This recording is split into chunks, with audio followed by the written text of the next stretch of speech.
pengen dibangun JIS tuh ya. Saya waktu itu ditugaskan untuk baca situasi warga di sana. Sampai jadi benar-benar kampung baik. Jadi proses tadi saya cerita prosesnya panjang sekali.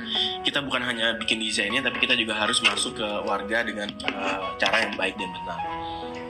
Nah, di sini juga sampaikan bahwa kalau masuk sana tuh Pemprov udah langsung mereka trauma dan nggak bisa langsung menerima. Apalagi juga mau diajak komunikasi pun akan sulit. Apalagi ngajak komunikasi ya dari kelurahan, dari kecamatan itu akan memakan waktunya sangat panjang.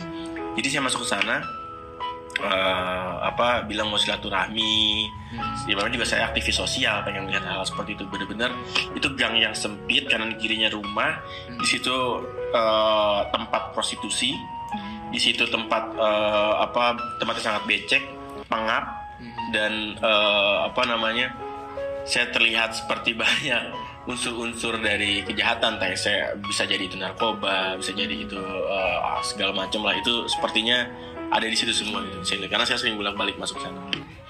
Dan pada saat itu saya komunikasi dengan tokoh-tokohnya, ajak ngobrol, baca situasi dan dilaporkan ke Pak Gubernur pada saat itu. Dan akhirnya memang harus ada cara untuk menemukan warga, pimpinan-pimpinan kelompok di sana dengan gubernur langsung.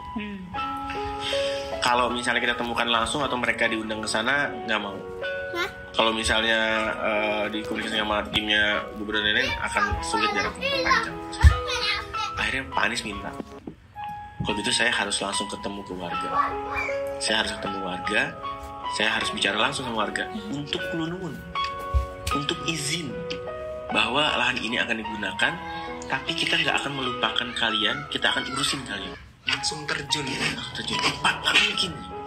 Ini nih Bronx gitu loh. Iya benar. Udah ini Bronx. Bapak kalau masuk sana, Bapak perlu keamanan Bapak gimana ya? Yang ada mereka merasakan kan ya? digusur dong. Wah, ini banyak keamanan, banyak entah satu PP, entah apa ini gimana ada polisi. Wah ini saya mau digusur. Ya nggak bakal bisa masuk kita di sana. Ya saya nyamar aja. Gila kan? Kepikir kan? Dia berani mau nyamar. Ini bukan nyamar buat tampil di media, dan ini nggak pernah muncul di media. Ini nggak pernah diungkapkan di media. Dipublikasikan Ini baru sekarang nih, ini eksklusif juga nih. Eksklusif nih kita nih. Saya punya foto-foto itu. Dan beliau ke sana, beliau masuk. Terus gimana caranya Pak? Ya udah.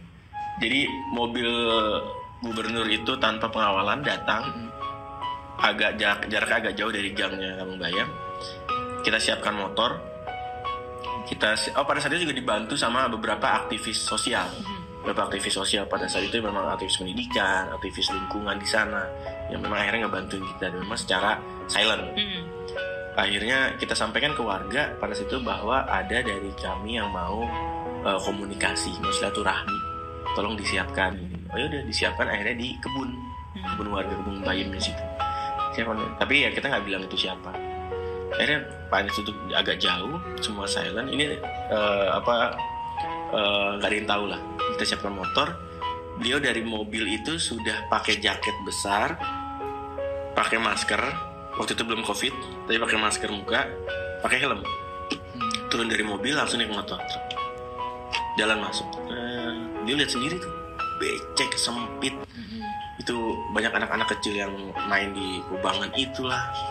Sangat tidak layak untuk dijadikan lingkungan. Dan masuk nggak pakai iring-iringan, benar-benar kita cuman mempercaya Mas Anies sangat pede, sangat berani gitu ya, nggak perlu ada yang gini, masuk aja. Begitu sampai tempat situ, dia turun dari motor, mereka berdiri semua kan, saya nggak langsung, mereka berdiri semua, nih siapa nih? Begitu Mas Anies buka helm, mereka lihat gubernur yang datang ke situ. Terkejut Pak. Tahu nggak apa yang mereka lakukan? Saya udah khawatir mereka ini kan marah melihat gubernur datang ke sana. Tahu nggak? Mereka tertunduk Pak, nangis. Allahu Akbar, ya Allah, Pak Gubernur mau main ke tempat kami, tempat ini. Nangis dipelukin Pak. Bapak ngapain repot-repot di sini Pak? Gini. Dipelukin, diciumin. Nggak expect. Bener-bener langsung turun. Beliau, iya saya kesini mau kulunun, saya mau izin Pak. Pak kami izinin Pak, silahkan Pak. Saya sampai mau nangis juga pada itu. Bener-bener mereka tuh sebenarnya bukan orang yang enggak ini, mereka punya hati gitu. Mereka punya hati, tinggal caranya aja harus benar. Cara pendekatan dari Mas Anies ngerti tentang hal itu, bernegosiasi tuh dia tuh ngerti. Akhirnya duduk di sana, warga tuh nyampein keluhannya. Pak, selama ini kami digusur. Pak, selama ini kami tidak dimanusiakan. Pak, selama ini kami tidak mendapatkan apa yang harus kami dapatkan sebagai warga Republik Indonesia yang sudah merdeka ini. Mana janji kemerdekaan itu? Mas Anies dengerin semua. Dari situ Mas Anies berjanji tentang kontrak politik bahwa mereka akan dibunuh. Dan akhirnya hari ini semua janji itu dilunasi tanpa sedikit pun yang kurang. Tisu Vin. Gimana nih Mbak Vina, kayaknya juga apa ya? Kena gitu ya. Itu memang jadi sesuatu yang sangat ini ya, sangat saya kagumi gitu, bener-bener. Saya belum pernah lihat orang seperti itu. Hatinya selembut itu ya memang ya. Dan selama ini kita sebagai pemerintah tuh merasa kuat, merasa hebat, merasa tinggi, melihat rakyat di bawah tuh seperti kecil, menggampangkan gitu, menyepelekan.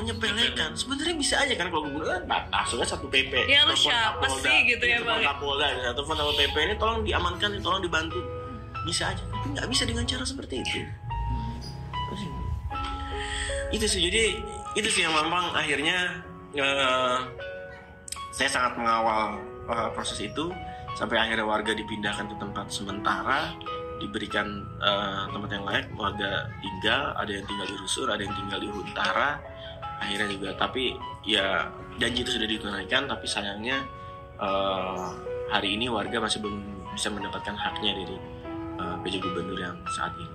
Dan mudah-mudahan nanti 2024 kita bisa menang dan kita bisa berikan hak itu ke warga Kampung Bayi.